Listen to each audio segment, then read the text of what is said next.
Estelle Vio, Étoile de Gaïa. Je vous retrouve pour ce troisième épisode en Terre subtile.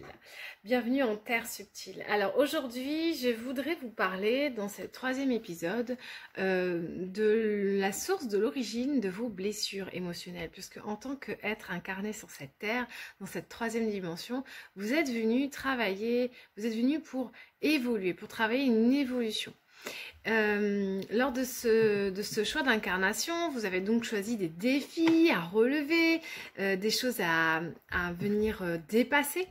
Et en réalité, vous avez trois origines possibles à vos blessures et c'est de ça dont j'aimerais vous parler dans cet épisode.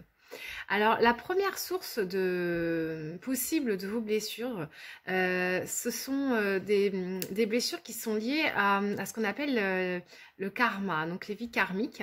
Et pour ma part, aujourd'hui, la croyance que j'ai, parce que tout est question de croyance, le tout c'est de s'autoriser à ce que chaque croyance soit une croyance qui puisse se déplacer, qui puisse être mutable et qui soit en mouvement. Donc je pense que je vous ferai un épisode spécial sur les croyances. Et donc c'est la croyance que j'ai actuellement, c'est que les vies karmiques, en réalité, elles ne sont pas, ce ne sont pas des vies passées. Pour ma part, ce sont des vies qui sont les unes imbriquées dans les autres et qu'elles ont une corrélation les unes dans les autres. Voilà. Donc tout est sur le même. En fait, il n'y a de plan dimensionnel, de plan temporel que sur la 3D et il y a des plans qui sont à côté en superposition, mais il n'y a pas forcément de temporalité sur ces plans-là. Voilà. Donc sur tout ce qui va être karmique, donc vous pouvez avoir des blocages dans vos vies avec l'incompréhension de pourquoi j'arrive pas à avancer dans cette relation avec telle personne, ou alors pourquoi j'arrive pas à dépasser telle problématique, et très souvent ça va être lié à une problématique karmique. Alors pour pouvoir travailler sur une problématique karmique, majoritairement c'est aller voir des thérapeutes qui vont vous aider à comprendre quel est ce blocage et comment venir le dépasser. Donc souvent vous avez besoin d'un thérapeute, de quelqu'un d'extérieur, d'expérimenté et qui a déjà ses dons de guérisseur et d'éveil spirituel. Sinon, si vous êtes en train de travailler sur vous et sur si vous avez déjà ces capacités de médium et de guérisseur, vous pouvez également lors de méditation demander à connecter à vos guides pour permettre d'avoir ce genre d'informations. Est-ce que ça bloque dans une vie karmique? De quoi il s'agit? Et avoir des informations. Voilà. Ça, c'était la vie karmique. J'ai envie de dire que c'est quasiment la plus simple, enfin, c'est la plus simple à comprendre. Après, à venir travailler et venir... Enfin, c'est une des plus complexes parce que souvent, on est dans la matière et on a envie de comprendre, d'analyser, et ces blocages-là, on les comprend pas dans la matérialité parce qu'on est dans cette vie-là, dans cette incarnation. Et souvent, on cherche dans cette incarnation. Donc souvent, quand vous travaillez des thématiques, vous travaillez des thématiques en thérapie et que vous ne comprenez pas, peut-être que la dernière possibilité, c'est la vie karmique. Donc, c'est la première que j'évoque et en même temps, c'est un peu la dernière à aller chercher, souvent. Et vous dire aussi que, en fait, le blocage karmique est quand même pas ce qu'il y a de plus courant. D'accord? Parce que blocage karmique sous-entend que c'est sur d'autres plans, d'autres vies, et c'est pas vraiment ce que vous venez travailler. Hein. Ça peut venir se travailler, mais si ça se vit sur une autre vie, c'est qu'il y a une raison. Voilà. Alors après, la deuxième possibilité, c'est des blocages liés à votre transgénération, enfin le blocage transgénérationnel. Et là, en fait, il faut repartir un petit peu avec le bagage que vous avez choisi en venant vous incarner dans la famille terrestre que vous avez choisie. Vous avez choisi cette famille parce qu'elle avait quelque chose d'intéressant à vous proposer en termes de problématiques, de blessures, voilà. Vous l'avez choisi pour ces raisons-là et parce que vous vouliez aussi dépasser des problématiques qui étaient existantes dans cette famille, dans cette lignée, d'accord? Donc vous avez regardé un petit peu les aïeuls et qu'est-ce qui se passait. Alors généralement, le bagage du transgénérationnel, il vous impacte à hauteur de 7 générations au-dessus de vous. Donc c'est pour vous dire à quel point c'est pareil, vous pouvez parfois chercher à comprendre pourquoi vous avez telle problématique. Je pense à des problématiques qui souvent sont très transgénérationnelles, c'est souvent les addictions. Ou très souvent les addictions, c'est du transgénérationnel. Et lorsque vous avez sur une lignée de 7 personnes, essayez déjà de remonter 3 personnes au-dessus de vous au niveau de vos aïeuls. Et c'est pas toujours évident. Il y a plein de gens qui, même ne serait-ce que 2 générations dessus, ils ont du mal. Donc cette génération, c'est quasiment impossible. Ou alors il faut avoir fait l'étude, j'ai plus le mot qui vient. Oh, quand on recherche chez ses aïeuls, je sais pas le terme qui revient. Et là, quand vous faites ce genre de recherche, vous pouvez arriver à retrouver, mais c'est quand même assez complexe de remonter cette génération au-dessus. Voilà. J'essaie de retrouver le nom, mais ça revient toujours pas. Tant pis, ça reviendra plus tard. Alors, le transgénérationnel, pourquoi ça vous impacte vous? Parce qu'en fait, en choisissant cette famille, vous avez choisi en fait de prendre en même temps leur ADN, leur information, leur code génétique. Donc, ça vient vous impacter parce que dès le début de l'incarnation, lorsque vous êtes dans le ventre de la mère, vous allez commencer à recevoir de l'information cellulaire, de l'ADN de cette famille. Et déjà tout petit, déjà dans le ventre de la mère, dès les premiers instants de l'incarnation cellulaire, vous commencez à porter cette information et à porter donc du coup les bagages de la famille. Tous vos aïeuls, en fait, quels qu'ils soient, lorsqu'ils se sont incarnés, ils avaient aussi un plan d'évolution à venir travailler.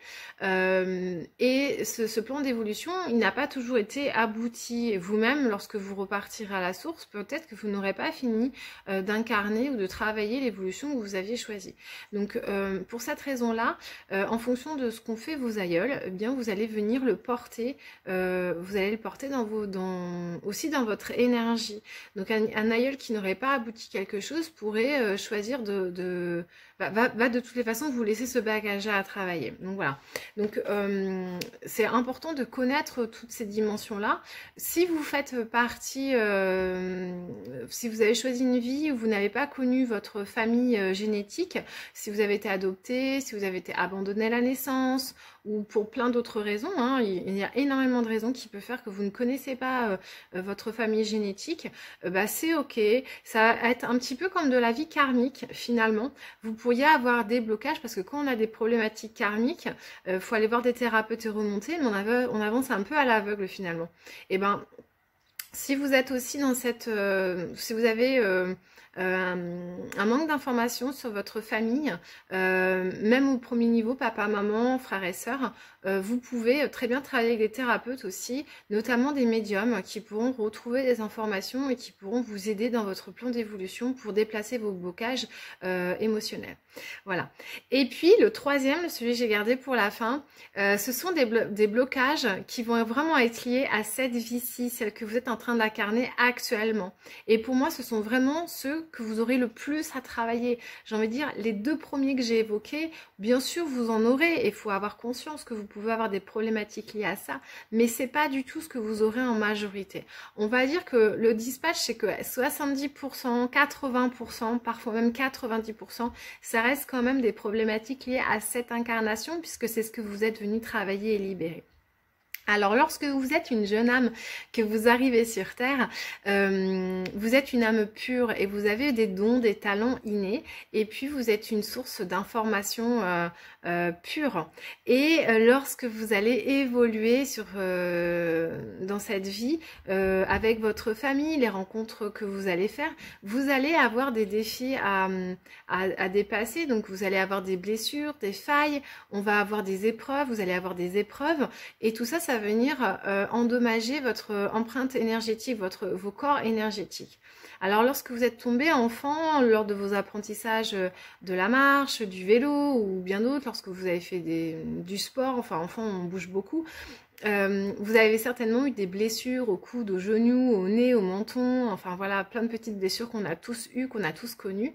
Et très souvent, on va venir vous mettre des pansements, vous stériliser, faire attention à ce que ça se referme bien, on va mettre un pansement, on va faire attention pendant plusieurs jours et on va refermer les blessures du corps physique.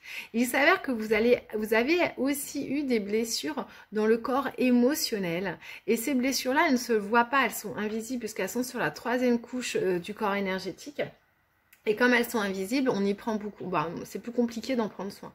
Elles sont pourtant bien inscrites dans vos énergies et en fait, au début du travail dans la spiritualité, vous avez toutes ces failles-là et il est temps de venir, lorsque vous avez travaillé sur votre évolution d'incarnation, à venir les refermer. C'est ça qui vous attend. En réalité, vous avez choisi de venir travailler des difficultés, des défis.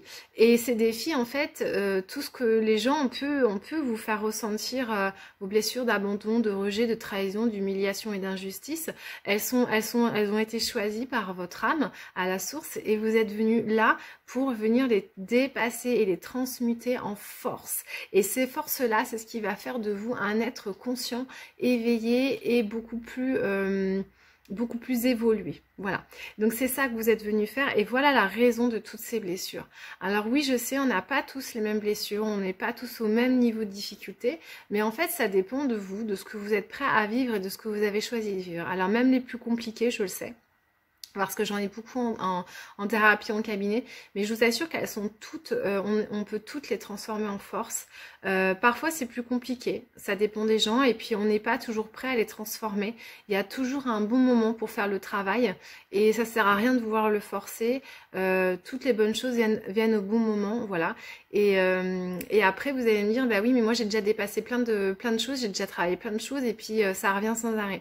Oui, ça revient parce que généralement, ce qui revient, ce qui se repropose à vous, c'est juste ce qu'on appelle des phases de bilan, ou moi ce que j'appelle lors de mes stages, et je tire du livre Danser le rêve de Jamie Sam, ça s'appelle des coyotes. C'est-à-dire que l'énergie que vous allez accorder à une blessure que vous avez déjà réparée, lorsque ça se représente, vous avez deux solutions. Soit vous identifiez que c'est à nouveau en fait un piège, une sorte de piège que le coyote vous tend pour vous faire voir en fait que vous avez déjà dépassé ça, soit en fait deux solutions. Soit vous mettez votre énergie, vous comprenez, dire ah ça y est, ça se repropose à moi, faut que je le renettoie, mais je comprends pas, j'ai déjà abordé, etc. Soit vous dites mais non, ça j'ai déjà dépassé, c'est bon, et vous accordez pas de temps et vous passez à autre chose. Voilà, mais c'est important parce que en fait, dans une évolution, dans un chemin d'incarnation et d'évolution, on prendra rarement le temps de se poser pour voir le chemin qu'on a déjà accompli. On va avoir tendance à voir tout ce qu'on a encore à faire, mais rarement ce qui a déjà été fait. Et ces coyotes, ils vous servent à ça. Ils vous servent à vous dire « Mais waouh, en fait, j'ai vachement avancé et je peux être tellement fière de moi et à nourrir la confiance et l'estime de soi. » Parce que souvent sur le moment on va se rendre compte et puis après on va passer à autre chose. Voilà, donc c'est important aussi de conscientiser, de faire attention à ça, le fait qu'on évolue, qu'on avance et que qu'il n'y a pas que des grosses piles à traiter, il y en a aussi plein qu'on a déjà traité et qu'on a déjà évolué, enfin fait avancer. Et ça c'est ce qu'on voit dans la boîte mail émotionnelle, ce que je vous ai abordé lors de l'épisode 2. Voilà, donc voilà, vous avez les trois sources possibles de vos blocages émotionnels, enfin de ce que vous venez travailler dans cette incarnation-là. Donc lorsque vous avez quelque chose qui se présente à vous, posez-vous toujours la question, est-ce que c'est du karmique? Est-ce que c'est une source karmique? Est-ce que c'est une source transgénérationnelle? Ou c'est une source liée à cette incarnation-là? Et moi du coup je le case dans ce que j'appelle l'enfant intérieur. Et quand les gens viennent travailler avec moi, lorsqu'ils me demandent du coaching ou des thérapies, je viens toujours sonder où est-ce qu'on se positionne. Et du coup, comme moi je fais des thérapies spirituelles, énergétiques et psychologiques, et ben en fonction de la source première que j'identifie ou de ce qui m'est donné, je vais venir travailler soit dans du karmique et donc je fais des libérations. Donc là, je suis dans l'énergétique. Soit je viens travailler, on va venir travailler en médiumnité à retrouver l'aïeul qui a besoin qu'on le libère et on va l'aider, ou alors on va venir travailler sur des choses plus psychologiques pour venir aider à travailler et à évoluer sur ce plan-là pour libérer l'enfant intérieur. Voilà.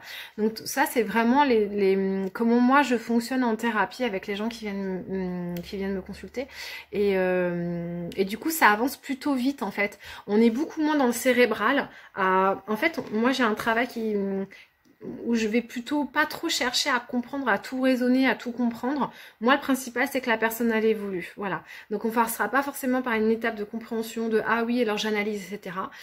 Très souvent, on est dans le corporel et on libère parce que le karmique, c'est souvent ça, hein, c'est du corporel et on comprend pas, on n'a pas accès, quoi. Et le transgénérationnel, souvent, on n'a pas accès non plus. C'est pas très grave, le tout, c'est que ça libère et que ça avance. Et on le ressent dans l'énergie du corps qu'on a avancé. Voilà. Voilà pour ce sujet. Je vous remercie d'avoir regardé la vidéo. Vous pouvez me retrouver sur les réseaux sociaux. Vous pouvez me retrouver sur le Facebook. Étoile de Gaïa, c'est là où vous trouvez plus mon actualité. Après, il y a mon site internet, mais qui est très peu mis à jour. Donc, c'est vraiment des informations institutionnelles. Et puis sur la chaîne. Voilà. Je vous dis à très vite pour le prochain épisode. Et d'ici là, prenez bien soin de vous. Montez votre taux vibratoire, ça c'est super important. Et je vous dis à bientôt. Ciao.